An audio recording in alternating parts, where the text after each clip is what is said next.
Gallant Venture Bridge. Their movements make no sense, Javier.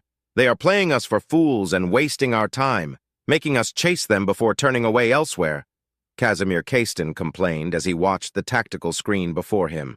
They haven't bothered to conceal their movements for days. That alone reveals that the Reaper knows she's been followed, Casimir, Javier replied, arms crossed, his vision focused on the same screen hanging from the ceiling. But I concur with your observation. The princess's movements make no sense to me. Where is she heading? If she plans to assault Hastrung, the more logical jumping points would be found on the Kaltashi, Benstrung, and Jilo systems, but she's ignored the routes leading to any of them and is instead moving toward Ulkara given her current course. Why? He asked, slightly glancing at the quiet and serious Maximilian Usarek. The tall, muscular, armored man seemed to notice his second long glance easily as his next words made his skin shiver. She's going to enter through another system, that much is obvious, Wonder, Maximilian said, eyes narrowing. What you fail to understand is that you're not dealing with Clara Astor anymore. The one commanding that ship is the one calling the shots now. I would not have expected the infamous second princess to relinquish command so easily. It seems we underestimate here. She knows her limitations and is allowing her second-in-command to guide their blade in a dance she has no experience in, he smirked. I commend her. Truly I do. It seems she's not entirely guided by ego and the need to claim glory for herself. That is all well and good, Maximilian, but it does not answer why they are headed that way or why they haven't tried to hide their movements, Casimir countered. And even if she hadn't relinquished command, which we can only speculate that's the case, any seasoned captain or above would look for the best jump points. Not whatever they're doing, the brown-haired man argued. How certain are we that they plan to assault Hastrung? The Samuel's Glory may be a powerful ship, but it is just one ship, and Samuel never tested it in combat. What is she hoping to achieve? What else? The only thing she can do now, perform a futile attempt at gaining something from Jinak, said the black-haired woman calmly, sitting in front of a small table. Putting down the fine porcelain cup she was drinking from moments prior, her eyes turned to Casimir. Her back has been set against a corner. The prince has been revealed to be nothing more than a tyrant as bloodthirsty as that wretched sister of his. Casimir scoffed in response. That you believe that fabrication as true is beneath you, Felicity. Does it matter if it is real or not? Frederick Anderson is dead. That slippery bastard was right all along. Damn Tamirin to hell, but he knows how to play. This mysterious agent of his has proven to be useful for our cause. I doubt House Anderson will tolerate the unjust execution of their heir apparent. Traitor or not, the prince overstepped the rules of conduct and the rights of nobility, Felicity pointed out, a smug smirk painted across her lips. Another great house shall join his lordship's cause and bring forth more resources to our side. The Reaper will be trapped in a web of our design. Another victory over her shall soon be within my grasp. I wouldn't count another victory so easily, Felicity, Javier warned. You speak truthfully in regard to the Reaper's position, but a cornered beast is more dangerous when it fights for its life. Defeating her at the negotiating table was one thing, but I still worry. Even if she's victorious against the Drazen invaders, gaining the favor of House Ferentis would not undo our agreement without Jinak damaging the reputation, standing, and honor of his house for generations to come. She's desperate. How many times must I repeat the obvious? Felicity retorted. Be that as it may, unless she truly intends to liberate Hastrung and destroy the Drazen invaders, we stand no chance against the Samuel's Glory. If victory is to come, then we must strike when the princess is wounded after the battle, said Casimir. My Lady Felicity, the captain said all of a sudden, gaining everyone's attention, we have a problem. Look. The tactical display shifted slightly to the present trail of the Samuel's Glory. Immediately, the problem was laid bare for all to see. The ship's course was slightly shifting, putting it on a path that would make it fly behind an icy dwarf planet near the edge of the system. I fail to see the relevance, Captain Ciro, Felicity protested, her smirk never faltering. So that's how they're going to play, Maximilian exclaimed a moment later, his voice rumbling and full of excitement. Captain, can we accelerate in time to catch them before they make it? Negative. By the time we catch up to the Samuel's Glory, we won't be able to detect the ship anymore if they decelerate. If they reach the edge of the system before we can detect them again, we won't be able to locate them again unless they announce their presence, as they have done so until now, the captain replied, sounding frustrated and apologetic. My sincerest apologies, my Lady Felicity. It seems we have been tricked. It matters not, Felicity replied, unbothered. So what if the beheading prostitute hides? We know where they are heading. It matters little what pitiful tricks she employs against us. We can send a probe into Hastrung from any neighboring system at our leisure. I caution you to not allow complacency to cloud your vision, Felicity, Maximilian said as a smile spread across his lips. Rest assured, this is not a trick performed by the princess. Among fighter pilots, hiding behind cover to lose a pursuer or lay a counterattack is a common tactic. Redford Vorpalstrike Kalon is the one commanding that ship. Now I know who my enemy truly is. Are you certain? Felicity asked, her tone shifting to one of total seriousness. There is no doubt in my mind, Maximilian answered. Juliana Winfield would have been a suitable trophy, but Redford Kalon? His lordship will be most pleased to hear of his capture, Javier said, already weaving the ramifications in his mind when Casimir interjected. Or demise. It wouldn't surprise me if he decided to sacrifice the ship to avoid any potential capture, reasoned the young Caiston. He wouldn't dare to do so with the princess on board. House Kalon has close ties with House Astor similar to those of House Valto and House Winfield, said Maximilian. We can't decide whether capture or destruction is preferable until the battle rages in that accursed fallen system. He paused for a moment before turning to Felicity. Escape and avoiding battle is also an option, Felicity. We can simply allow the Reaper to move as she pleases, and for us to return as our instructions indicate. I will not allow such an opportunity to slip us by. If that bloodthirsty monster decides to attack the Drazen, no. When she attacks, we will be ready. I won't engage her blindly. Only if our victory can be assured will I risk battle after the Drazen sufficiently pummel them into a feasible submission, proclaimed the ebony-skinned woman. That's assuming the princess won't decide to run away if the Drazen are present in force, Casimir countered. They will stay and fight, little Caiston. It is as Felicity says. The Reaper has been cornered and is out of options if she wishes to gain some measure of support from House Ferentis. It won't render the signed deal useless, but their outspoken voice favoring the prince would be troublesome for us, and more so for your house. Your long-lasting rivalry with House Finnegan could easily escalate in danger if House Ferentis gives them any sort of support whatsoever, said the proud lone wolf, causing Casimir to wince at the prospect. In that case, Felicity, what are we to do? Should we attempt to follow them? Javier asked, concerned. No, that would be a foolish endeavor. Captain Ciro, inform the fleet we shall head to the Kaltashi system. That's the shortest jump lane heading to Hastrung, and will likely have plenty of defensive satellites and patrol ships due to the Drazan incursions. From there, we shall wait. Maximilian, I shall leave the decision to send probes at the appropriate time to you. Will do, Maximilian replied with a wide smile. It is a shame I won't be able to face Redford Kalon in a dogfight.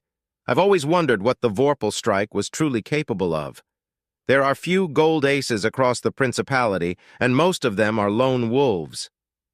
You sound like you admire him, Casimir commented. I do. Were it not for this conflict, I would have never thought of encountering Redford Kalon on the opposite side of a battlefield, Maximilian added. At the same time, the Samuel's glory began to disappear behind the dwarf planet. Within moments, the signal was lost, and Captain Ciro conveyed Felicity's orders to the rest of the fleet. I almost feel pity. She lost at the table. She'll either flee like a coward or fight to the death against the plants only for us to grab victory in turn. It showcases their desperation. Javier frowned and glanced at Felicity, who, smug as always, took a sip from her tea. But something was different now. Her charming smile seemed forced, and her eyes jumped from the datapad she was reading to the tactical display constantly. Something had agitated her, or at the very least was troubling her. After a few seconds, he recognized what was likely happening to her. She was experiencing the crippling, sinking sensation of a hollow victory. Had she realized something he hadn't? No answer came to him. Noir Navio. I'm exhausted, Wyatt murmured as he rolled his neck around until a satisfying crack coursed through his body. Peering back, he saw the rest of his squadron in a similar condition. He couldn't hear them, but he was certain that Leopold was complaining. Gregor was chastising him for complaining. Nultar was finding the situation amusing, and Raquel only stared at her companions in an ever-decreasing amount of disappointment. His fear that Raquel Otilo was a glory hound had been put to rest after repeated simulations putting her on more passive roles. She never complained, despite arguing that her talents would be better served in active combat. It was true, of course, but he rested easy knowing she wouldn't become another Abacus Reed. He turned his attention away from them, returning his mind to his duties and schedule and what he was going to do next. He smiled when he realized he was supposed to meet Clara and Cynthia in the princess's quarters in half an hour. That left him enough time to shower, change his uniform, and grab a Lakoa or two before meeting his friends. After a quick but refreshing shower, the pilot donned his clean uniform and ate quickly to satiate his increased appetite. As he sat on his bed, his mind wandered off as he recalled everything that had happened during the last few days. Once he was done recounting his experience to his commander, he went to his friends and spent the rest of the day with them, enjoying a mostly peaceful silence that was only interrupted by Cynthia's exasperation every few mistakes she made whilst knitting. He was not an instructor by any means, but he did his best to guide her, which, in turn, resulted in Cynthia's skill slowly increasing. As Clara put it, she no longer produced deformed abominations, graduating to mere abominations. Cynthia blushed, but took it in stride because it meant the blonde princess laughed. It stung to see her like that, an expression without perfected masks that showcased her distress and worry. Redford was correct. Clara needed friends at her side until she could process the problem the way she knew how. He wanted to curse when she showed him the video, intercepted before the rest of the crew could see it. That the prince could be framed in such a way. He didn't have the words to describe his disgust. Despite that, however, he also knew that if he didn't know the truth, that someone had indeed assassinated Frederick Anderson, not the prince, he would have believed the video at face value. At that moment, he wondered again what would have happened that day that now seemed so distant if he had chosen to ignore the royal favor's plight and kept to his original orders. Would the royal yacht have been destroyed? When learning about the coup, what would have he done? Fight against Duke Draymore? Stick to his post and hope the conflict never reached the lingering systems? Become a deserter and flee back to Volantis? Shaking his head, he pushed those thoughts aside. There's no use in thinking about such things, he chastised himself as he took another bite from the filling dried bug. He sighed through his nose, enjoying the flavor as he allowed his body to relax for as long as he could before having to go. Not that his muscles were screaming at him in pain. He was exhausted, but more mentally than physically. Redford had put him in charge of reviewing the performance and score of every pilot available, marking them all to be mixed and matched into squadrons. Unlike named squadrons with fixed members, regular squadrons could be restructured at any time. And Commander Redford had put him up to that task. Target practice with Milcades went smoothly as always, now having to spend at least half an hour honing his shooting skills following the instructions of the easygoing white-haired man. Much to his joy, Cynthia had suspended their mock battles, replacing them with more regular exercises and something she described as meditation. He failed to grasp the use of it, but he did as instructed, though he'd rather do anything else but sit on his ass or lay on the floor splayed, focusing on breathing with nothing but his mind and silence to keep him company. In his opinion, it was dull, boring, and reminded him of his long days piloting a cargo hauler. But if Cynthia Say it helped him, then he'd do it. Then he spent time training with his squadron. They had yet to enter into a true simulated open-space battle, but their coordination was more than satisfactory. He rarely had to issue a command to counter or direct them anymore. After that, he'd be either helping the commander with his duties, spending time with his friend in private, or checking on Jincho. Hiyakanti, true to his word, managed to reconfigure the navigational AI to suit the plan everyone had agreed upon. It took him 3 days, not because it was difficult, but because he needed to be careful. Destroying or shutting an AI, he explained, was easy. But removing the restrictions and safety limitations without damaging it was a lengthy, time-consuming process even for him. Now the Noir Navio would be able to enter the Hastrung system at the inner edge of its Oort cloud. It would add 2 extra days of travel before they reached the edge of the system, but that was more than enough distance to avoid detection and allow them to come up with a viable plan with the aid of probes launched conventionally. As he ate the last of his second Lakoa, Wyatt stood up, feeling refreshed. Quickly, he left his quarters and moved to Clara's quarters. As always, 2 Royal Marines stood vigilant outside her doors. With a quick motion, they deactivated the small pillars next to them. Pillars he still didn't know what their purpose was, but he wasn't going to pry about it. The doors opened a moment later, and he walked into the familiar room where, oddly enough, Cynthia was sitting while Clara brushed her long, luscious blue hair. "Come in, Wyatt, I'll be done in a minute," Clara greeted after the doors closed. "You don't have to do this, Clara. I can brush my hair," Cynthia protested half-heartedly. "I know," was the blonde's response as she continued to brush her friend's hair. "This is new," Wyatt commented, finding the situation entertaining. "I've only seen Cynthia brush your hair, Clara. Why is a princess brushing her bodyguard?" "Because," Cynthia replied before the blonde woman could inhale, "she is unhinged. Where is my delicate princess? Who is this maid?" "I'm far from delicate," Clara countered, smiling. "And that is the only point you object to?" Cynthia followed up, shaking her head, but her smile betrayed the annoyance in her voice. Wyatt stared at them for long moments, then sat down in his usual spot. "She's been doing it since you were children, hasn't she?" "I can't help myself," Clara answered in good humor. "Do you know how frustrating it is that Cynthia's hair doesn't need to be brushed? I do this because I enjoy the sensation of her hair going through my fingers, that soft yet sharp texture that's smoother than silk. And because you love to humiliate me, pretending that you can treat me as a living doll, my princess. I must wonder if your love for fighter models is only a facade in order to disguise such debased behavior?" Cynthia asked, turning just enough to glance back at her now blushing friend. "Shush you!" Clara replied as she let go of her hair, liberating the brush and revealing not a single strand of blue hair stuck in it. "Sometimes I envy your hair, Cynthia." "You say that every time, Clara, but your hair is much prettier. Don't you think so, Wyatt?" Cynthia asked as she stood up only to move to her usual spot. "Both your hair is pretty," Wyatt replied sincerely. "It's lush? Yeah, lush, and it shines. Smells really nice, too." Clara let out a laugh while Cynthia merely sighed and shook her head slowly, much to the confusion of the pilot. When they were done, Wyatt stared at Cynthia for the longest time. "Is something wrong, Wyatt?" asked the red-armored woman. "Why is your hair blue?" the heterochromatic-eyed man asked.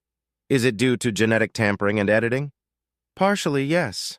Every Winfield has blue eyes and hair," Cynthia began. "When House Winfield was founded, our ancestors had natural human colors, but our homeworld is abundant with small, silicate life forms and other trace minerals and metals found everywhere.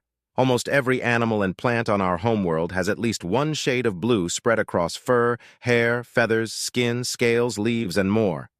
To better inhabit our homeworld, Azure Tobias Winfield named it minor genetic tampering was needed. Over time, the tampering wasn't needed anymore. Evolution adapted our bodies to the changes quickly, and now everyone native for more than 6 generations on Azure is naturally born with blue pigments across their hair or with blue eyes. "That's amazing," Wyatt exclaimed. "I can't wrap my head around it." Cynthia offered him a small, friendly smile. "Most of our enemies and allies refer to us as blue-haired demons or simply as Aster attack dogs. They're not entirely wrong. We serve House Aster dutifully and to the best of our capabilities, most of which are, as you no doubt suspect, found in martial and military prowess." "I recall Uriel Hoax's initial insults," Wyatt answered, returning the gesture in kind to his blue-haired friend. "You're proud of those nicknames?" Cynthia nodded, glancing at a smiling Clara. "Very. They use them as insults, but every Winfield is proud of our heritage, duty, and role. To us, those insults are praises and marks of our deserved reputation." "House Winfield must be big," Wyatt commented. Cynthia nodded again. "House Winfield has over a dozen branching houses, each numbering members in the hundreds. Out of all my siblings, I'm the youngest, the last daughter of Leona and Benjamin Winfield." "How many siblings do you have, Cynthia?" I know Juliana is your big sister, asked the black-haired man. I have 7 siblings, Cynthia replied nonchalantly. 7? Wyatt repeated, surprised, but a piece of information quickly clicked in his mind. Turning to Clara, he asked, Clara, did you say you also had 7 siblings? The princess nodded. 8 Winfields? For 8 Astor Royals? No, not at all, Clara answered with a poised giggle. The numbers are a mere coincidence, Wyatt. Every Astor prince and princess is defended by a prominent bodyguard, this is true, but said bodyguard can come from House Winfield, Kalin, Valto, or have a royal marine placed into such a role. I was lucky enough to have Cynthia assigned to me since before my conception, she said, reaching out to squeeze her friend's armored hand for a brief moment, both women sharing a smile that spoke of a union and friendship that ran deeper than anyone could imagine. Wyatt felt a warmth spread across his chest after witnessing the display of trust and affection. It reminded him of his relationship with his brothers. Wham admired him for reasons he honestly couldn't comprehend. He wasn't particularly exceptional in any field, but he loved his youngest brother with all his heart. Westcall was similar to him in attitude and personality, but he was more vivid and eager, unafraid to showcase his talents and pursue his goals. He was brought out of his thoughts by Clara suddenly getting up, much to the confusion of her bodyguard and personal pilot. She pulled the drawer on a nightstand only to take a data pad from it. She all but ran back to them, but instead of sitting in her usual spot again, she sat next to him. Before he could excuse himself and move to the side, the data pad came to life and the image presented on it short-circuited his brain. She's gorgeous, he exclaimed, unable to control himself as he stared into the picture. He felt his heart skip a beat at the sheer, absurd beauty of the woman he was seeing. Her hair was blonde and long, silky, shining, and moved more like water to a seemingly invisible wind. Her violet eyes sparkled with pure, radiant charisma. Her smile was coy and playful at the same time. Her skin was like amber and pure as milk, faultless and fair beyond compare, and her dress, if it could even be described as such given how much skin she exposed, hugged her body that had to be sculpted by the best artists the principality had to offer. The only word that came to mind that could properly describe the beautiful woman was definitely breathtaking. There was simply no other way to describe her. And that's the reaction everyone has when they first see my sister, the first Princess Megan Astor, Clara said with a tired but understanding tone. I see that not even you are immune to her outstanding beauty, my dear Wyatt. Your sister, he muttered, shaking his head and managing to rein in his emotions back. With the first shock gone, he could focus on her features, and yes, he could see the more than obvious resemblance the sisters shared. Then, he realized what he had done and said. More importantly, he remembered he was sitting next to a princess. His first reaction was to apologize for his insolence and scoot away from Clara, but when he saw the way she was looking at her sister's picture, he remained seated and instead let out a chuckle. He'd seen that look before many times. You don't get along with your big sister? Megan is many things. A spoiled princess as spoiled can be. She's vain and petty and puts too much effort into maintaining that stunning beauty of hers. But she's also kind and honest, and she's always there for all of us. And I miss her, Clara let out a throaty cry. I miss Megan, and Ruby and Leon and Giovanni and Alexander and Caldro. Megan would never allow me to forget that I've admitted I miss Caldro. You miss your siblings. There's no shame in admitting that, Clara, Wyatt reassured, as Clara slowly changed vivid pictures, each showing one of her siblings, including the prince, ending with a picture taken when they were obviously younger, the 8 of them together standing under a gorgeous tree with fiery orange leaves. They stared into the picture for what felt like ages, until Clara turned off the datapad. I would like to see your siblings too, Wyatt, said the blonde princess. Family is precious, be it your blood or the one you choose to have, she said, glancing at a smiling Cynthia. Yeah, it is precious, Wyatt agreed, with his siblings and parents present at the forefront of his mind. We must all do our part to stop Duke Draymore and his madness. I agree, we have... Excuse me. Clara stopped, and her expression quickly morphed back into the vision of a perfectly calm, stoic princess. She moved away from him and went back to her seat. Cynthia's expression turned stoic and cold, standing up and moving behind her friend. A single gaze into her eyes told him everything he needed to know. His expression turned cold, emotionless a second before the doors opened to reveal someone he hadn't seen since their departure from Balakura. "Istanel Ferentis," Clara greeted with practiced charm. "To what reason do I owe the honor of your visit?" If you haven't already done so, click on subscribe now and turn on notifications to get alerts when the next episode of The Black Ship is out. Now, on with the story. Your Majesty, allow me to thank you for accepting my request for an audience, Istanel said after bowing deeply. Much to Wyatt's surprise, Istanel wasn't merely posturing or showing submission, he was being genuinely cordial and respectful. Still, he eyed the man closely as he moved to an upright position. Clara and Cynthia, however, were less than amused. "You are here to represent your Lord Father, Sir Istanel. As your host, it would be most unbecoming of me to deny you so without reason. I'm surprised you haven't done so earlier. Ever since you boarded my ship, you have not left your quarters except to wander about aimlessly. If I were one to fear being double-crossed by Lord Genak, I would suspect you to be a spy, trying to steal the secrets held within my ship," Clara replied in her icy, measured tone. "Perish the thought," Istanel replied with a placid, practiced smile. "I'm hardly interested in technology, and I do not have the skills to indulge myself in subterfuge. My exploration was merely scholarly in nature and to satiate my curiosity." The man approached the trio, standing tall, proud, and unafraid. With a gesture from Clara's hand, Istanel sat down on an available couch, while Cynthia quickly presented him with a warm cup of tea and a tray of pastries.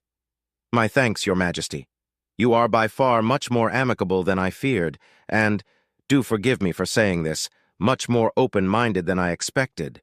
For royalty to consider owning aliens, more so a dutiful and dignified daughter of House Astor, is such a welcome turn of events that I simply must applaud your forward thinking. No offense has been spoken, but do enlighten me, Istanel, for I was unaware that I owned the Icontis serving in my ship.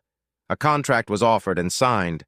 "Nothing more," Clara replied, her voice projecting an added weight to each spoken word. "Semantics in all essence, Your Majesty," Istanel replied, smirking before taking a bite out of a small cake and washing it down with a sip of tea. "They are beautiful examples of their species, but they are aliens. This is an undeniable truth. Thus, beneath humanity. Thus, their value hardly can be compared to that of a mere commoner." Clara remained silent and still for several seconds until she reached for a cookie, eating half of it slowly, her eyes fixated on her elegant guest.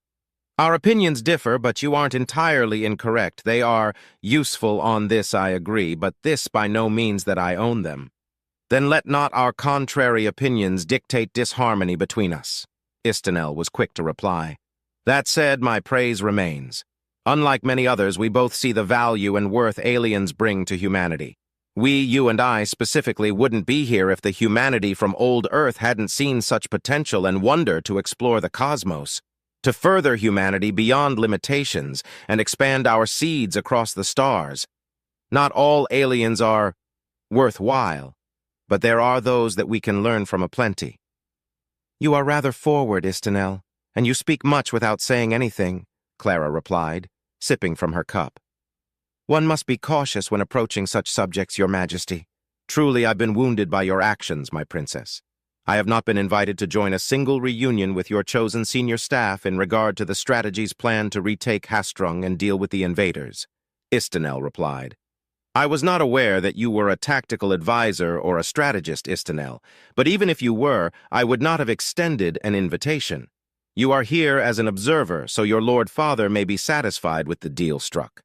Your opinion is of no use nor interest to me in such delicate matters," Clara countered coldly and firmly. Istanel smirked, nodding in approval. "Ah, now I understand. Yes, my expertise lies in other fields. Fighting for life and limb, for honor and glory is such a foolish undertaking. Let those with no intelligence or talent for the finer things in life risk their lives in pointless struggles and conflict," he proclaimed, before taking another bite out of his cake. "We few are more civilized and deserving of our status." A true blue blood through and through, Wyatt thought with revulsion and contempt, as each declaration made by the long-haired man only decreased his already low opinion of him. If there was one thing that he had to admit, though, was the fact that Istinel wasn't afraid of Clara, at all. There was no posturing when he addressed her, no fear of speaking out of turn, and he wasn't stiff as if expecting to be struck at any moment. Was it overconfidence, or was it something else at play? "Isn't that interesting? What is your field of expertise, Istinel?" asked the princess. "I'm a xenobiologist, Your Majesty. I specialize in the study and understanding of sapient and sophont alien species. Exotic alien species are hard to come by, and I assure you that my understanding of Yikanti and Drazen is unmatched. Why, even the ever-elusive Kolgadon and the distant Jaconian fall within the depths of my knowledge," Istinel boasted. "That is why I am offended, my princess.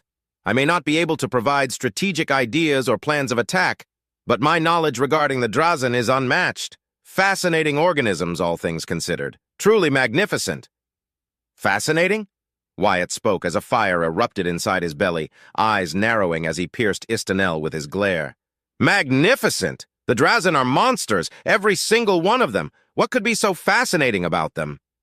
"Wyatt!" Clara spoke, her tone firm but understanding. Wyatt closed his eyes and turned to her, bowing his head in submission for a brief moment. "Forgive my companion's outburst, Istinel. He is rather animated whenever the Drazen is a topic of conversation." "That is clear," Istinel replied, smiling widely. "Your display was utterly breathtaking. Your shots were precise. A real Drazen would have perished on the spot, Sir Wyatt Staples. Under other circumstances, my fury would have been great. I commissioned the creation of those statues to a talented sculptor and were incredibly expensive. Many make the mistake of aiming for their top eye stalks, but you? You went for the kill in a fraction of a second. Are you perchance a hunter?" Istinel asked, then quickly shocked his head. Forgive me. I did not mean to pry. As part of Princess Clara's entourage, your skills must remain a secret. But by your tone and abrupt interjection, I gather that you must know how to, at the very least, deal with the Drazen?" Wyatt stared at the man for a long moment before a voice rang inside his head. "Speak freely, but mind your temper. Do not openly insult him," was Clara's command. Taking a deep breath, the fire inside him turned to smoldering embers, hot but manageable. "Yes, I am familiar with the Drazen, Lord Istinel. Whilst I doubt your familiarity comes from a point of scholarly and intellectual interest, your knowledge is palpable and admirable. Speaking of admirable actions, Sir Wyatt, allow me to congratulate you on your most deserved ennoblement," Istinel said sincerely. "Mere moments ago, you showcased your apathy toward commoners, Istinel. I do not sense mockery coming from your words. This is a rather unexpected turn of events," said Clara, mildly intrigued. "The prince himself has deemed you worthy of joining the nobility, not through bribe or gifts, but through loyal service. Who am I to argue against his decision? The shackles of a commoner life have been lifted. You stand among those truly deserving of being called human. Unlike the servile, unintelligent, feces-throwing monkeys humanity evolved from, and that commoners seem to love so much to the point of imitating their behavior," Istinel explained with disdain, but lacking any malicious intent. "It was never my goal to be rewarded by our liege in such a way," Wyatt replied. "But you were rewarded indeed. That's all that should matter. Every fool who feels threatened by your ascension should be ashamed of themselves. I, for one, welcome you with open arms, Sir Wyatt. May your exploits be great and your deeds properly rewarded," Istinel acclaimed before taking another sip of tea. "I only seek to serve so this conflict may end quickly. Loyalty is its own reward," Wyatt replied firmly, "and loyalty can be rewarding. Never forget that, Sir Wyatt." As much as I hate to agree with this haughty blue blood, he's right about that, thought the pilot. "You mentioned that your knowledge could be useful. How?" Clara questioned before the conversation could spiral out of control, reining in the smiling Istinel. "Ah, yes. Forgive me for that momentary distraction. Your Majesty, how much do you know about the Drazen?" he asked before taking another sip of tea. "More than I've ever desired to know. Do you have a secret weapon that may help us win against them?" Clara asked. "I doubt it, my princess. Otherwise, House Ferentis would not need our help in reclaiming their fallen system, which begs the question, how have you failed to reclaim it?" Cynthia added, her voice stoic, firm, and coarse as sandpaper. Lack of military might in both aspects and pride to not call upon the Royal Navy for support. The rebels were always well organized and never made themselves to be anything more than a minor annoyance in the past. Their assaults and criminal activities were sequestered only in their neighboring systems. The scope and range of their operation began to change when the leader of their rebellion, a filthy rat unworthy of a name, died and his eldest son took over 4 years ago. My father was starting to amass resources and make plans to bring the battle to them and retake the system, but then Duke Draymore instigated his coup and his plans shifted, Istinel replied openly. There were odd movements registered months and weeks prior to the coup's strike. Drazan signatures were detected, pirate and smuggling activity increased tenfold, several civilian ships were captured, and stations were raided. They were preparing for something. For what? It remains a mystery. The Drazan assaulted Hastrung in force, and the rest you know. They achieved to do something my house could not achieve in 30 years. It says a lot about their capabilities, don't you think so? It says to me that they are dangerous and that they must be destroyed at once, Clara replied coldly. Ah, yes, destroy. Such a troublesome thing, Istinel commented, causing Clara to raise an eyebrow. Princess Clara, would you be interested in a mutually beneficial arrangement? Clara stared at Istinel for the longest moment before reaching for her cup, taking a sip from it, and placing the cup down with delicate practice. Curious. If this were to be of imperative importance, Lord Geenock would have mentioned it back in Balakura, yet here you are with a proposition that was not spoken before until now. This means that you do not speak with the authority of your father, Istinel. What could you possibly offer? Taking another sip from her tea, finishing it, she placed it down only for Cynthia to refill her cup with a fresh, hot pouring. You are also different from others. Do you not fear me? Istinel smirked, tilting his head and running a hand across his long, lavish, shimmering hair. Why should I fear you, Clara? At the use of her name, Cynthia stiffened, glaring blue, icy dagger at the insolent noble. Should I fear the princess, or should I fear the Reaper? Should I fear Sir Wyatt, or should I fear the blue-haired demon better known as the Blood-Rend? A chuckle left Istinel's mouth as it rumbled in his throat. Rest assured, princess, I do not fear you whatsoever. Clara smiled back at him, coy and playful, but also defiant. Oh, that's incredibly brave, Istinel. Few are those that can claim such a thing. Fewer still those who can carry the weight of that claim.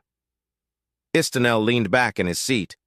There is no ulterior motive nor mystery behind my lack of fear, your majesty. Why should I fear you? I've done nothing that could possibly earn your wrath. And those rumors of bloodthirst? Ridiculous. You are a princess and a proud member of House Astor. If you wanted to spill blood and mount heads on pikes, all you had to do was order it so and it would be done. You're no monster without reason. I may not agree with your reasoning for sentencing so many noble lives, ending their precious bloodlines and their houses, but I do not stand against it either. How reassuring it is to hear that there are those who can see reality, Clara replied with a chuckle, her voice shifting to a more friendly and warm tone. In light of your honesty and my lifted spirits, I will entertain your proposition. Istinel lowered his head before replying. My princess, we know not what we'll be facing in Hastrung, and I'm not arrogant enough to assume you will fight regardless against overwhelming odds. If a battle is to be had, I would like for your forces to capture at least 100 Drazan alive, and if at all possible, up to 1,000 or more. My funds are vast, and I can pay handsomely for each captured Drazan. They are, of course, to be sedated or constrained until they can be handed over to me safely back on Balakura. Wyatt heard Istinel's proposition in utter bafflement, and was too stunned to react until he was done. Even Cynthia had her mouth agape in shock, while Clara stared at the noble the same way one would stare at a particularly ugly stain on the floor.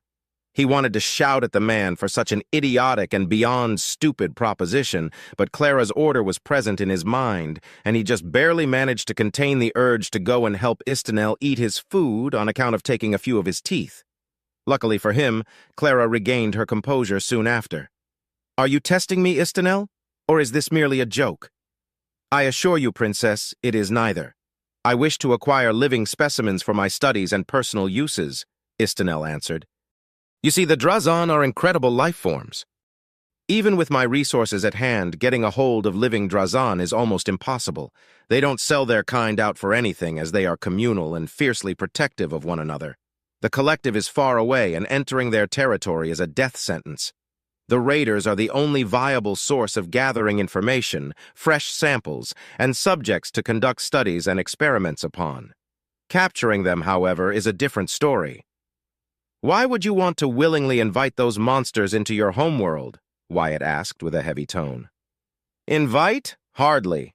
As much as I'd like to converse with a Drazan scholar, their xenophobia and supremacist views are well documented. No, I wish to experiment on them. See if my theories and the investigations I've read are true or falsehood. My aim is to write a guide and a book portraying such a magnificent species. With a smile, he turned to Wyatt. Were you aware that the Drazan we know today started as 3 different species? A type of small reptile, a carnivorous plant, and a fungi? Their relationship was one of mutualism. The plant attracted prey with its sweet, potent smells. The fungi protected it from rival plants and the reptile from small insects and parasites. Over time, and as evolution continued on their homeworld, the 3 species slowly merged into one being, with the plant species evolving, adapting, and in the end gaining traits and aspects from the other 2 until, a few million years ago, the ancestors of the Drazan we know today emerged on their homeworld. I couldn't care less about this pointless history lesson. What does it matter if it doesn't help us kill more Drazan? Wyatt protested in his mind as he glared with fiery intensity at the delusional noble. I know what you're thinking. What is the purpose of such knowledge? The answer is simple. To battle something, you need to understand it. I seek to understand the Drazan, how their bodies truly work, and develop a means to better contain them. If possible, I'd like to test my theory and see if their extreme xenophobia is a learned cultural trait or an evolutionary one. Their aversion to harming others of their species, working together almost seamlessly, and their strong unity are other aspects I wish to catalog and study. Therefore, I need a large population of living, unharmed Drazan. I would keep them in a secluded zoological laboratory, of course. Who knows? Perhaps we humans could learn a thing or two about the Drazan. Their complete abhorrence to the idea of harming other Drazan is one such trait I wish to emulate. Imagine if the risk of rebellion could be eradicated, replaced not with cruel obedience, but a biological key preventing commoners from trying to harm each other and, most importantly, their betters. That is what you wish to achieve? Clara asked, unshaken. I don't know if it can be possible, Your Majesty. That is why I need Drazan. The more I learn about them, the more possibilities for new discoveries and implementations could be discovered. As a scholar and a man of science, I cannot allow this opportunity to go to waste. Surely even you, Sir Wyatt, must appreciate the search for knowledge, Istanel replied, smiling. The only thing I wish to discover about the Drazan is if they can scream when they burn, the pilot replied dryly.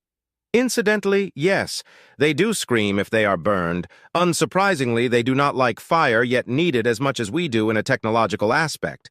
They're not as flammable as humans are, but they will burn all the same. They communicate through visual means using their top stalk in complex patterns and arrays of color that go outside our normal visual spectrum, so they don't have vocal cords. They have no need for them, but they can feel pain. If the pain is intense enough, they let out a most unpleasant wail. Wyatt smiled involuntarily at the confirmation of one of his deepest desires. Even in the academy, information about the Drazan was sketchy at best, but he learned it well through his own investigation during his few visits to Woodshaft in the past. Few were those that survived an encounter against the Drazan, after all. It took him a moment to regain senses, but when he did, he noticed Istanel was staring at him intently, fear and awe mixed, crowding his expression. I apologize for my outburst, Lord, said the black-haired man, his expression returning to a stoic one. My, what an interesting reaction. I was caught off guard by it. Now I fully understand why you didn't linger on your duty. Commendable and quite impressive, Sir Wyatt, Istanel remarked a few seconds later, impressed. You've got yourself a most peculiar individual to serve you, my princess. No wonder you've incorporated him into your inner circle. He is quite useful and surprising in many fields, Istanel, Clara replied with care. Alas, Istanel, I'm afraid whatever knowledge you possess is useless to me. I seek to destroy the Drazen.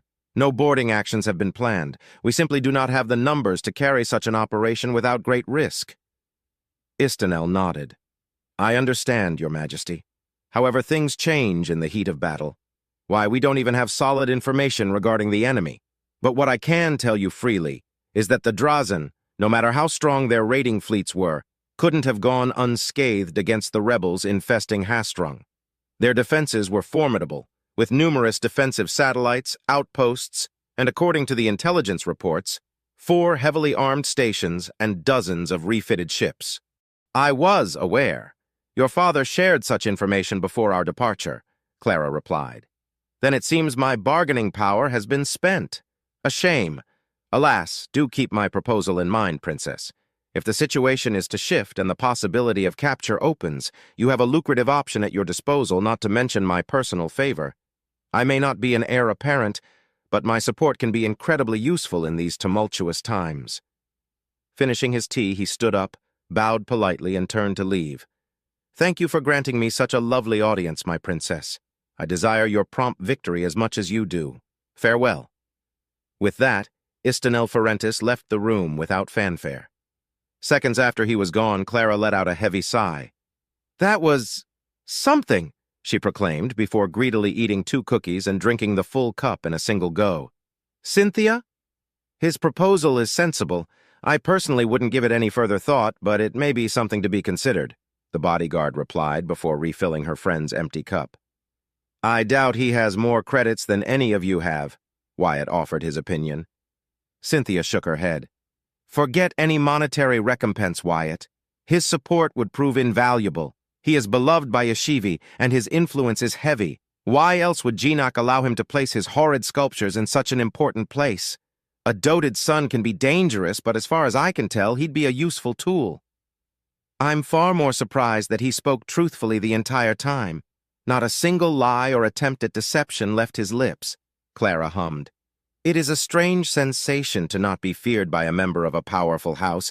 Yes, he could prove to be a useful tool, maybe even an ally. Her eyes narrowed slightly. But what he asks for... You're not considering granting his request, are you? Wyatt asked hurriedly. I don't have the luxury to decide that just yet, Wyatt. His arguments weren't compelling, his goals and intentions less so, but his assured support in addition to Geenock's compromise? It is a tempting offer. All I can say is that unless the opportunity presents itself, any attempts at boarding Drazen ships will not be considered, replied the princess. Wyatt crossed his arms and pinched his chin for a few moments, deep in thought. On one side, he loathed the idea of taking Drazen as prisoners. To him, that was a kindness not a single one of them deserved. On the other hand, though, seeing so many of them gathered in one place was not a common sight. If Drazen high-ranking officers could be captured and interrogated for their information, that could aid them greatly. I made the mistake of rushing to a conclusion without considering other options before. They were only pirates, but there were many innocent children and babies aboard. This isn't the same. But if we can prevent future Drazen assaults or know what their plans are, that should end up in more dead Drazen and more lives saved in the long run. The prospect of burning, screaming, dying Drazen fueled him nicely. No matter how they died, as long as they burned, he'd be more than happy to do anything in his power to achieve that goal. If that meant capturing some of them alive, then that was a price he was more than willing to pay. He was snapped out of his deep thinking when Clara clapped her hands twice. Turning to her, he found her smiling warmly. Let us put this moment behind us and focus on something far more productive? Asked the blonde princess. Wyatt smiled. He could worry about the Drazen later. Out in the vastness of space, a cloud of stellar dust moved aimlessly through stellar winds until a sudden explosion of light pierced through the darkness, dispelling the cloud and all nearby particles and specks of rock, metal, and frozen liquids in all directions. A large bubble distorted the space around it for a fraction of a second before it ruptured, returning the space it had disturbed to normal, as if it had never happened. Instead of a bubble, a large vessel now occupied its place. Jump successful, exit drift within expected parameters, no large stellar bodies detected in our vicinity, Galt Tirome said, unable to hide the relief in his voice, and sighed, thankful the jump had been a success, a sentiment shared across the rest of the Noir Navio. Ready to launch probes at your behest, Commander Redford. Sitting on the captain's chair, Redford Callan was linked to the ship itself. He took a moment to drink in the experience once more. No matter how many times he connected with the ship, the experience was always surreal. He had commanded ships before, of course, but the experience was never so vivid. In truth, he didn't need his implants to connect with the ship, much like Wyatt had done on Gintrax, but they made it so much easier. Not only that, the systems of the ship streamlined the processes needed, lessening the burden on his mind. A commanding officer could only last a few hours connected to any regular Principality ship before the strain became dangerous. With the Noir Navio, the same length of time was barely a noticeable burden on his mind. At the same time, the sensation of being one with the ship was magnified tenfold. In truth, he still couldn't comprehend how his chosen second-in-command had managed to do what he did in the first place. He could only speculate that his injuries and intense, deadly focus had prevented his mind from being overloaded up until the strain and his wounds were too much for him to fight against. Only 3 seconds had passed for him, his experience to the diminished perception of time after decades of loyal service shining through. "Launch the probes!" came his order, as at the same time the engines came to life and the Noir Navio began to move steadily into the system. The hangar opened, and 5 Raptor fighter-sized cylindrical objects were ejected into space. Moments later, the hangar closed, and 5 plumes of light pushed the probes further ahead of the Noir Navio. The probes were little more than a propulsion engine attached to a powerful sensor array and a data-exchanging device. The plumes began to move apart from each other quickly, and soon after they were lost across the boundless space, undetectable by sheer virtue of their size and the vastness of the void. "Probes launched, Commander. Their signals are strong and steady," Galt informed. "Maintain connection at intervals," ordered Redford. Diving deep within the ship's systems, Redford quickly checked all systems. Everything was nominal. The core was operating under specifications, the shields were sitting at a stable 30% power, the boogeyman outer hull was working perfectly, the heat sinks were empty, and the excess heat was below normal parameters. The crew had been informed and were doing extra rounds, ensuring everything was in order and accounted for.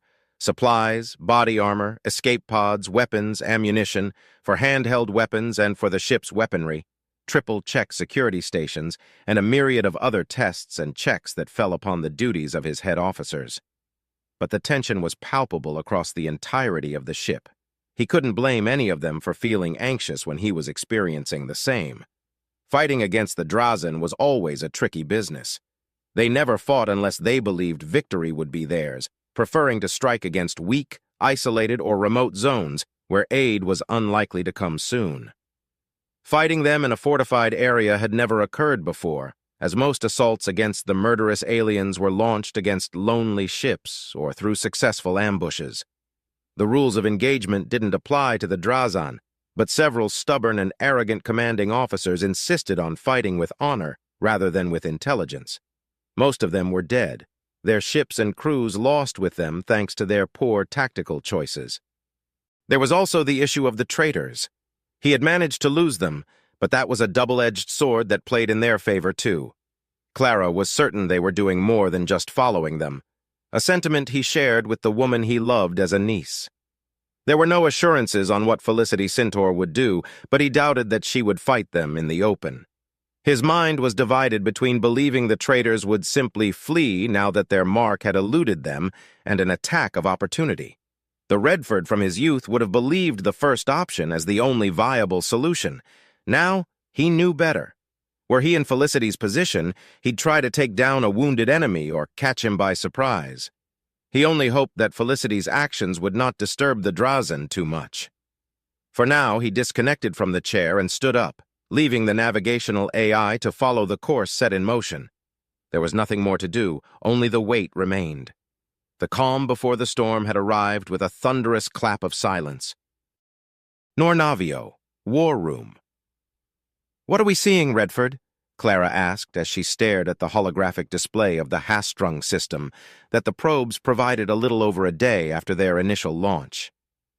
Without a warp signature to announce their arrival, the probes had not been detected by the enemy, giving them a significant upper hand. Wyatt looked at the map intently. The Hastrung system was surprisingly small, with an orange dwarf main sequence star, 7 rocky planets, 2 gas giants, and a dense asteroid belt. The largest gas giant had rings, whilst the second, and much smaller than the first, was the last large body in the system, excluding rogue planetoids. The rocky planets were mostly unimportant, with only 4 of them having signs of development and industry on their surface. The 4th planet, a vibrant and lush planet, was habitable and the main point of interest. According to the data sent by the probes, there were 12 Drazen signatures in high orbit across the planet. There were 8 destroyer-class ships and 3 cruiser-class ships, with 2 more destroyer-class ships patrolling a zone near the usual lane that connected Hastrung to the neighboring system, Kaltashi. It was the last signal that concerned everyone present, him included. If the signal was to be believed, the monstrosity was at least 12 kilometers in length, 3 in diameter, and defended by half the ships set around it.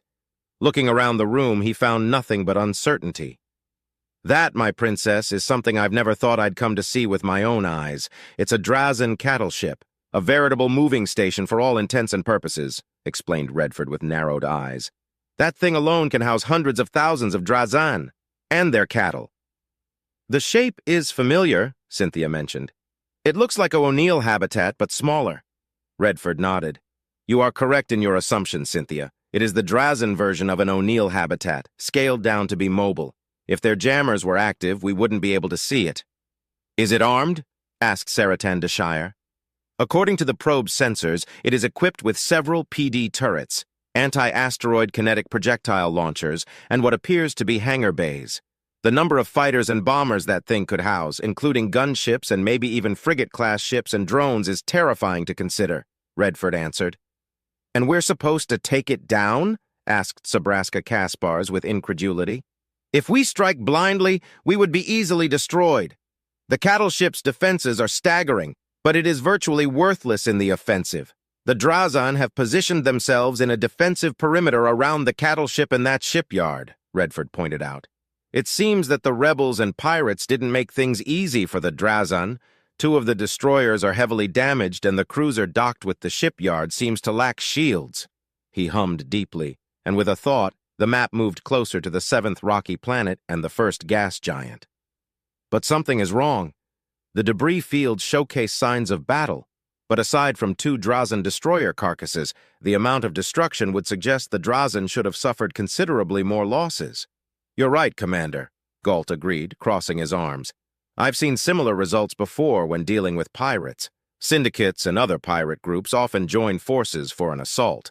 Problems arise when it's time to divide the winnings. Betrayal is the order of the day and a far too common practice among rivals. Position yourself in an advantageous position amid your enemy and fire before they can respond." "But wouldn't such a dishonorable tactic imply that the Drazen and these lowly rebels were working together to some capacity?" Fabian Deshire asked in disgust. Galt nodded. "It is the most viable explanation. That station was almost as big as Woodshaft, and it was turned asunder. The other station is missing, which means it was destroyed utterly, or the cores were overloaded to deny the Drazen an easy victory. There are smaller debris fields scattered across the system, likely what remains of the defensive satellites and outposts." "What of the 2 destroyers?" Lupin Lusanto asked. "Why have they broken away from the rest?" "My guess is that at some point a probe was sent from Kaltashi, and its arrival alerted the Drazen. See how the ships maintain a safe distance from any possible entry point?" Redford asked as the map moved to show the 2 destroyers in patrol. "They'll be able to intercept any small-scale assault by themselves, or reunite with the rest of the fleet if the enemy force is large enough, escaping without suffering any damage." "Honorless abominations," said Fabian with disdain. "Victory doesn't care about honor," Wyatt commented, earning a short-lived glare from the Deshire siblings. He didn't notice it as his attention was fixed on the map. "Commander Redford, is victory an option? Defeat is likely if we move thoughtlessly." the commander replied, crossing his arms and humming deeply. Our greatest asset remains our ability to remain hidden. Thanks to Technician Jincho, we arrived in secrecy. If we face them head-on, we will be destroyed. Divide and conquer, muttered the aged commander. Wyatt observed the map in more detail, focusing on the debris field, the planets, and their positioning relative to the Noirnavios as it approached the edges of the system. It would take several hours before their arrival in the system, giving them a significant advantage. How to use it was the problem. Redford, how many cattle can that ship house? Clara asked with a coldness that sent a shiver down the spine of everyone present. A few million at least, my princess, Redford answered without hesitation. They're above the planet that once proudly bore the name Bastanel. Are they trying to restock their cattle? Asked the princess. More than likely. Drazen aren't picky with their feed. Raiders simply have a preference for the flesh of other sapients, Wyatt replied, eyes narrowed. They want to have as much cattle as possible. I think the Drazen are trying to turn the planet into a giant farm after giving themselves a feast. Tens of millions, probably hundreds of millions of humans ripe for the taking. How many more Drazen will come and establish a foothold while we murder each other?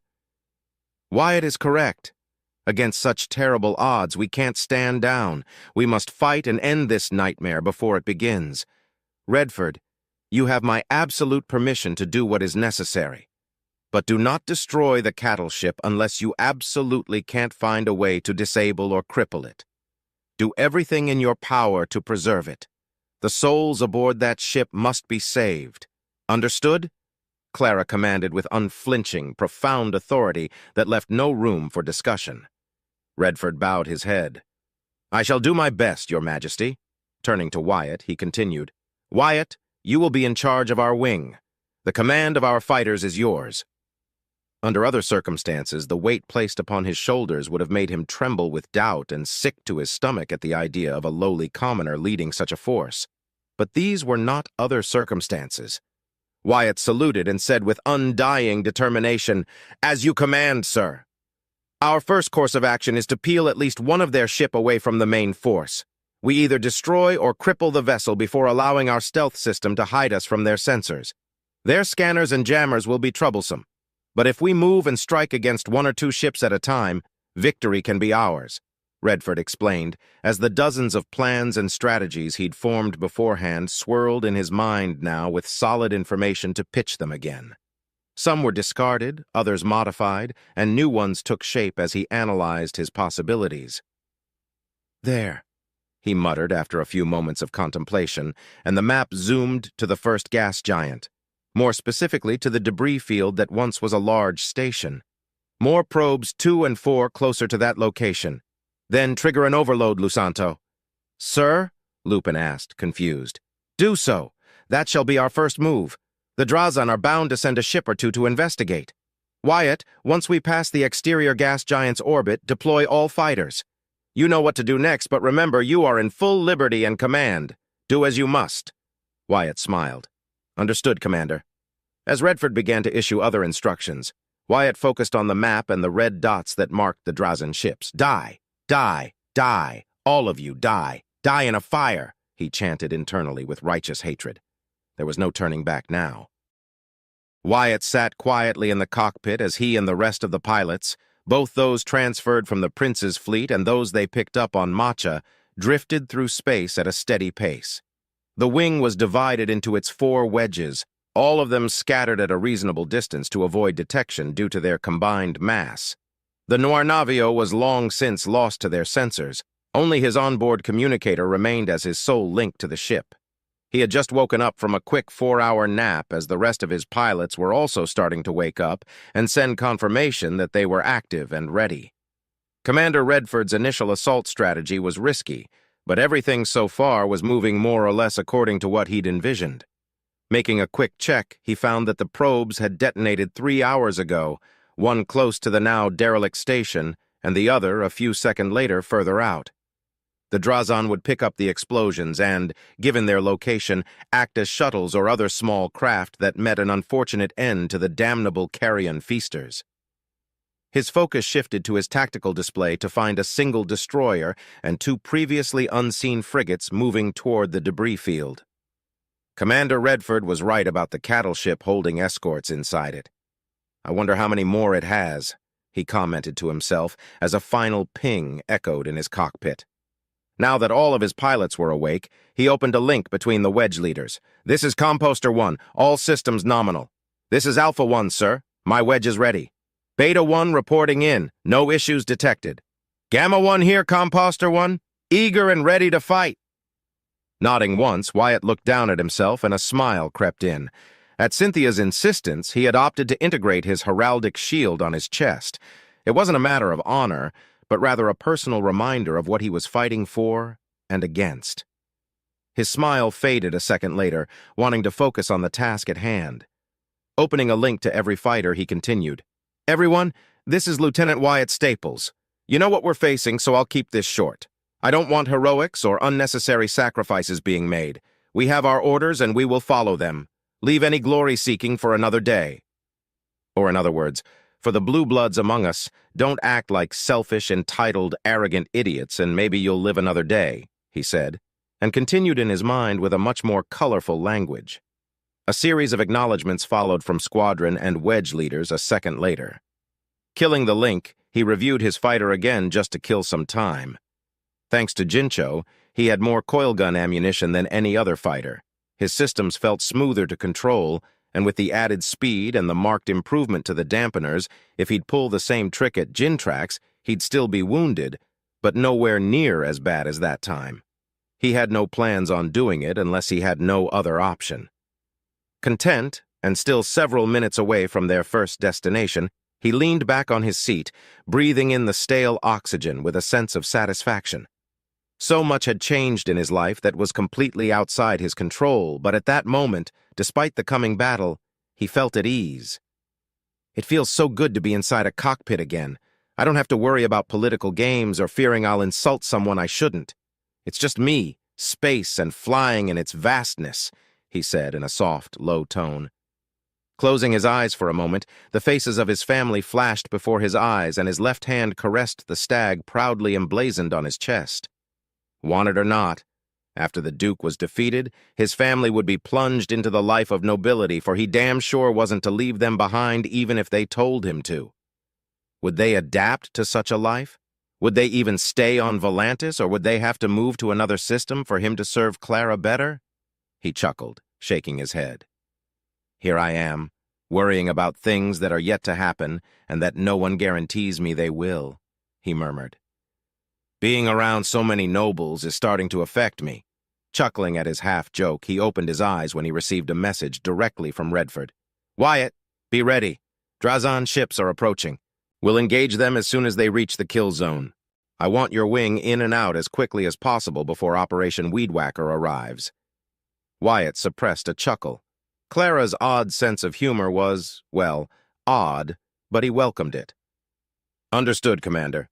We shall fulfill our duties," Wyatt replied, and the link died a moment later. "We're approaching the objective. Prepare to engage on my signal." "Received. Acknowledged. Copy that." Wyatt felt a void of discomfort form in his stomach. It was quickly replaced by a fire that came to life with the promise of the coming battle. His posture straightened, and he made sure everything was in order one last time. He wouldn't get complacent when their approach had gone unnoticed. After that, he hoped the commander's plan worked.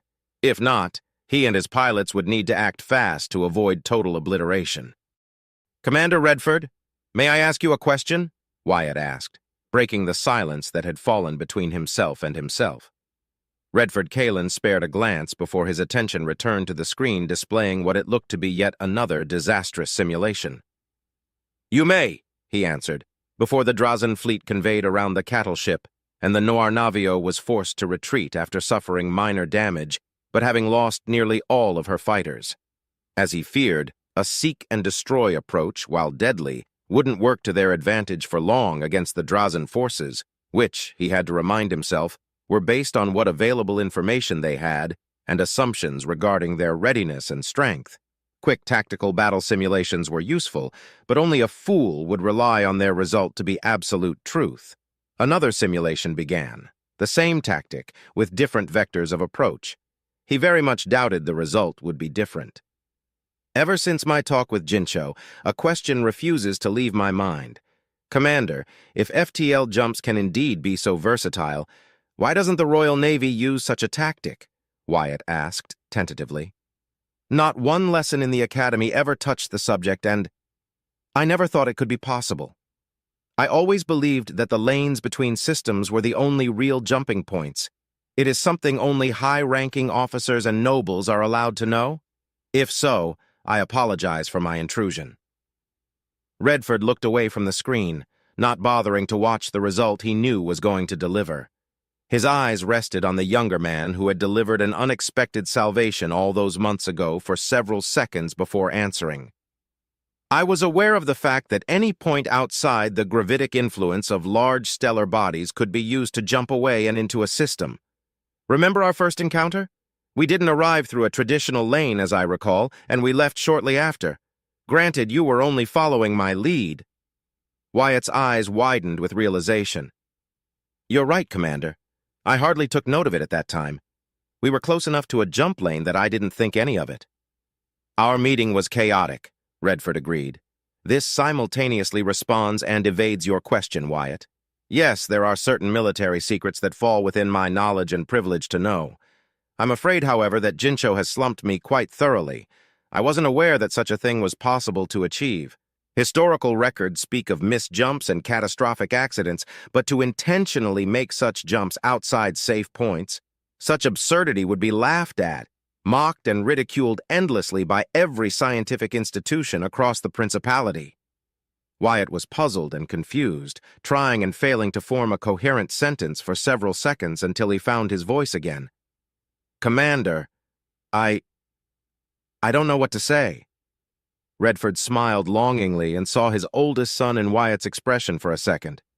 I know that expression, Wyatt. Go on, speak your mind openly. I believe that after everything you've done, it would be insulting for me to doubt your loyalty and conviction. Silently, the veteran commander gauged the pilot's reaction for several seconds until the confusion on his face morphed into determination and careful thinking, carefully measuring his words despite his permission. Commander, if we could employ that tactic more often, we could defend ourselves better against the Arabians and the Drazen.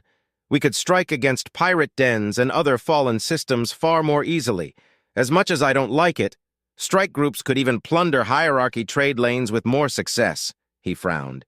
It seems stupid to not use it. I doubt there aren't admirals or scientists or anyone else across the Principality that can't match Jincho's skills and knowledge.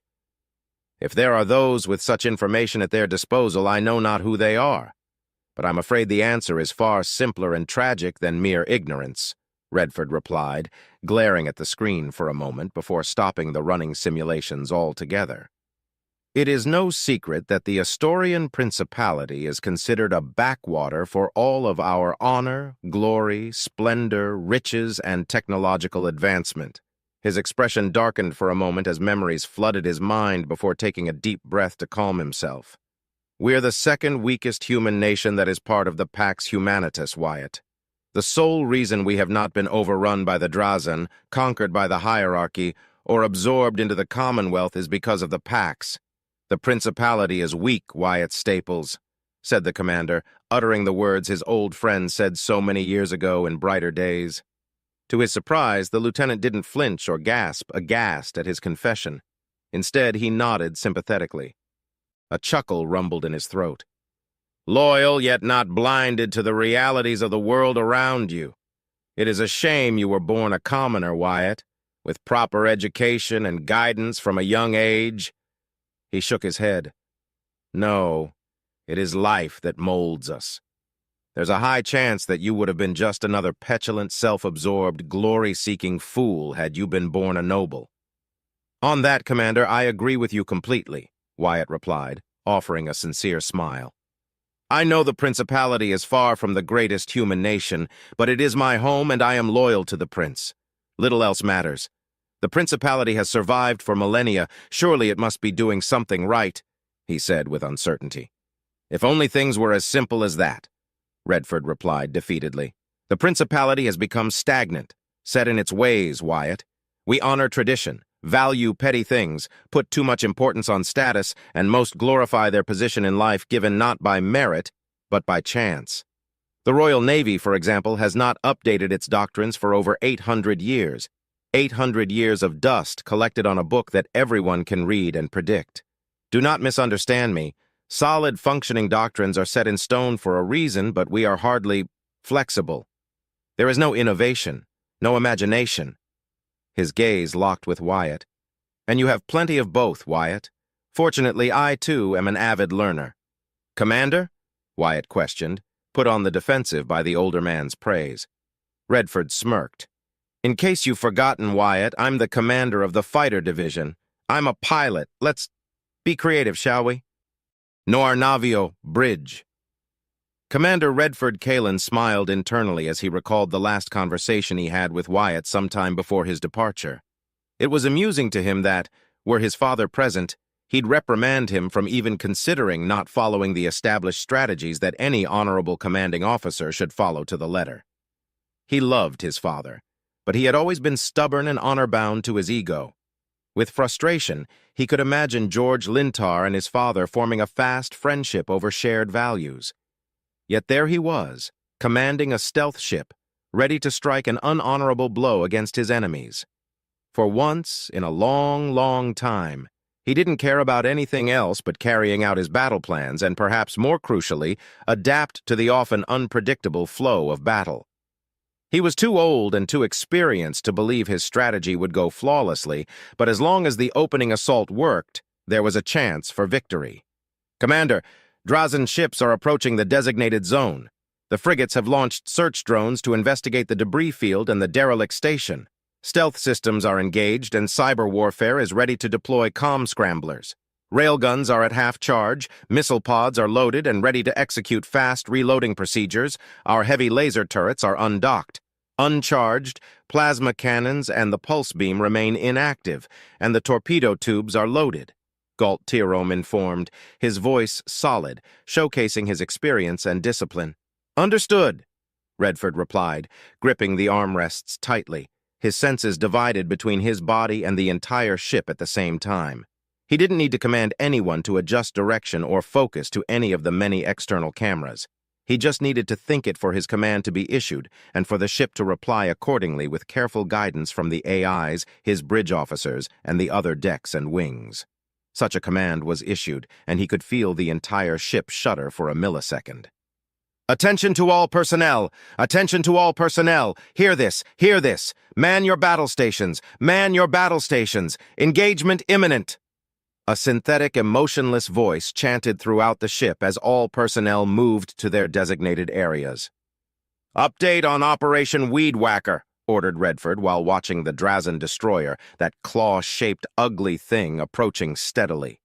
The frigates, also claw-shaped but smaller, were further along the predicted vector. In part, he was frustrated. He hoped to lure out at least 2 destroyers, maybe one of their cruisers, but a single destroyer and 2 frigates were still an acceptable prize.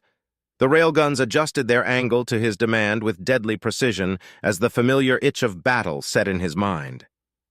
Operation Weed Whacker is approaching steadily, sir. Our wing is almost upon their objectives. 20 seconds until contact, Galt replied, eyes glued to the screens of his station, while the rest of his old comrades performed their duties to the fullest of their capabilities to maintain the clear, smooth cohesion across the entire ship. Sparing a moment, he focused on Clara's quarters, knowing the princess was there and viewing the battle take place from there. As much as he'd tried to convince her to go into the secure vault, she refused. She couldn't be on the bridge. It would put her life needlessly in peril, so her quarters were the compromise they settled on. The moment passed and his focus was turned fully to the task at hand. With a single thought, the railguns powered up in just a couple of seconds. Simultaneously, 4 railgun shots were fired and a barrage of missiles were launched from their pods in 3 quick, deadly waves. 2 seconds later, 2 torpedoes left their tubes, slowly veering off and changing course away from the destroyer and its escorts. 10 seconds later, Redford watched as the Drazen ships took notice of the missiles heading their way and the torpedoes heading in another direction. But before they could scramble, The two frigates were punctured by 2 railgun shots each. The Drazen had been expecting to find the source of the detonations among the debris field and had prepared to be flanked by any surviving rebel or pirate forces. They never considered a strike could come from above them. One of the frigates exploded immediately, the railgun shot piercing its core utterly. The other, though wounded, was still functioning. The destroyer, unable to detect the hidden aggressor, did the only thing it could at that moment: use its PD turrets against the coming swarm of missiles. The comm scramblers came into effect, creating a bubble that would heavily hinder any attempt at communication with the rest of their fleet. Redford aimed quickly and fired all railguns at the destroyer that was desperately trying to escape. Several missiles were intercepted by its PD turrets, either destroyed or detonated, but over half of them struck against its shields, making them flare with intensity. Suddenly, 2 greater impacts eroded its shields, blinking them out of existence only for 2 additional railgun strikes to hit in full, piercing its hull as if it were paper. The commander focused on the destroyer, imagining the devastation created inside by hyper-accelerated, dense metal rods. In fact, he didn't have to imagine it. He could see it. The ship's atmosphere was venting into space, sucking and squeezing out unfortunate Drazen through the holes left by the rod. But it wasn't dead yet. With another thought, the railguns fired again, each shot aimed at different targets. Seconds later, 3 shots pierced the destroyer yet again, one of them hitting its engines wholesale. The destroyer powered down as it began to drift, joining the rest of the debris field. The 4th shot had been directed at the limping, surviving frigate, hitting it in its center. The frigate also powered down a moment later before colliding with what had once been a freighter. The impact tore both ships apart, adding their twisted metal to the graveyard floating in space. Redford changed course, maintaining speed. The railguns were still active, but slowly returned to half-charge. Satisfied with his work, his main objective was to remain hidden and use the shadow of the 7th planet to avoid being detected by scanners. It was nowhere near a victory, but it had been a good opening strike. "Operation Weed Whacker is in effect," Galt announced. "Our wing is—" "Oh, dear heavens. What is it, Galt?" Redford asked.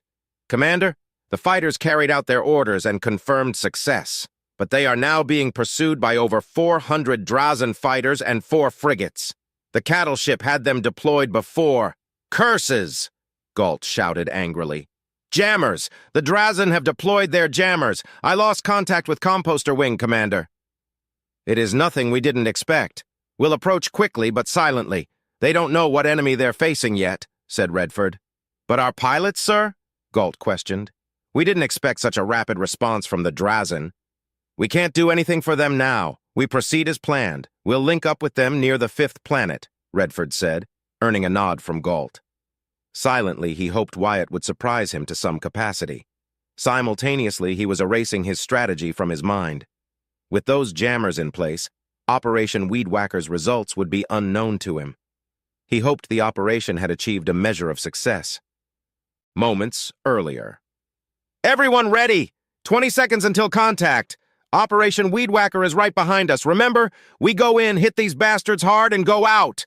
Wyatt ordered, fire burning deep inside his belly. A smile spread across his lips as the thrill of battle ran through his veins. Nothing else mattered at that moment. Only his orders. Only his objective. Only victory. The passage of time slowed down to a crawl, each second stretching itself into ages of suspense until the expected mark was reached. As if a switch had been flipped, time began to move in fast motion just when all 80 fighters accelerated in unison. Across his tactical screen, Wyatt saw Gamma Wedge move to one of the damaged destroyers, whilst Beta Wedge moved to the other. Meanwhile, Alpha Wedge and Omega Wedge, his wedge, moved to the cruiser. Their formations closed in, and their sudden appearance took the Drazen by complete surprise. None of their PD turrets were active. There were no mines or any enemy fighters or gunships to worry about. As one, all fighters launched one of their Hawk missiles, all of them directed at the shipyard, striking it in different locations and blowing off sections randomly. Then, as they performed a quick flyby across their objectives, they released their cargo, haywire mines. The mines attached themselves to the hulls before the entire wing turned down and away from the damaged ships. In the distance, Clearly visible through his external cameras, Wyatt saw the massive cattle ship. Just in time, too, as 100 little lights came to life a few thousand kilometers above it. To his dismay, he saw the cattle ship's defenses open fire at once, but despite taking out nearly 2 scores of those lights, the rest impacted across the ship's potent shields. The explosions were tiny in comparison, but their goal wasn't to take the shields down. They only needed to clutter their sensors before the second wave arrived. This time, 24 powerful explosions that only a tactical mind could create made their shields flicker, just enough for the third and final wave to arrive. Unarmed missiles with haywire mines locked to them impacted the cattle ship's hull, detonating instantly. The visible lights flickered and then died out as power died across its interior, frying systems and, with luck, disabling its reactors. The damage to the ship itself had been minimal, but it was now a large piece of metal floating in space. A second later, now at a safe distance, the haywire mines they planted went off.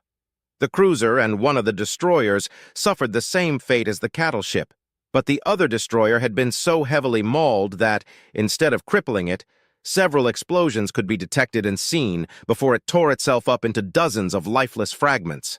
That made him smile widely, hoping there were many Drazan in it as it died. "Alert! Alert! Missile lock detected!" the AI warned him, pulling him out of his trance. "Evasive maneuvers!" Wyatt ordered instantly. Everyone obeyed, maintaining formation. Flares were released, baffling the missile's sensors or causing early detonations. For his part, Wyatt checked his display, trying to find the source of the missiles. He didn't need to search for long. "Wyatt, are seeing what I'm seeing?" asked Leopold in a tone that denoted fear. "Where did they come from?" protested Nultar. "There!" Raquel exclaimed before sharing her video feed. Masked by the sheer size of the cattle ship, they all failed to see 4 frigates and at least 400 Drazan fighters quickly chasing them. "They were sitting in front of it the entire time. Here comes a second volley from those fighters." "How did our sensors miss them?" questioned Gregor, unable to hide the slight tremor in his voice. "We were running silent," Wyatt commented, then shook his head, eyes narrowing. "Everyone, keep going! We won't fight them here. If we do, it'll be only a matter before they're reinforced by more fighters or one of their active destroyers. We accomplished our objectives, and that's all that matters." "I hope you have a plan, sir," Raquel called out. "A wing against that? We don't have tactical mines or haywire mines, and everyone is down to 3 missiles each. They'll tear us to pieces if they catch us. And they're slowly closing the distance. They'll be upon us in an hour, even at this speed. Should we use afterburners?" questioned Leopold. "No, we must save the afterburners for emergencies," Wyatt countered. "And this isn't, Lieutenant?" Gregor asked. "It is, but I'm not going to give any Drazan the satisfaction of killing me," Wyatt replied, as he tried to come up with a plan to deal with their current situation. But first, he needed to inform Commander Redford of the situation. Opening a link with his communicator, he exhaled before speaking. "This is Lieutenant Wyatt Staples speaking. Composter Wing has achieved preset objectives. Operation Weed Whacker is in effect. There are 400 Drazan fighters and 4 frigates giving chase. I request order, Commander." He was interrupted by the link suddenly dying. A quick observation revealed that his sensors were jammed and only short-range communications were in effect. "Looks like we're on our own," Nultar commented, letting out a dark chuckle. "Think you can pull our asses out of the fire, Wyatt?" Wyatt let out a choked snarl. "I can try."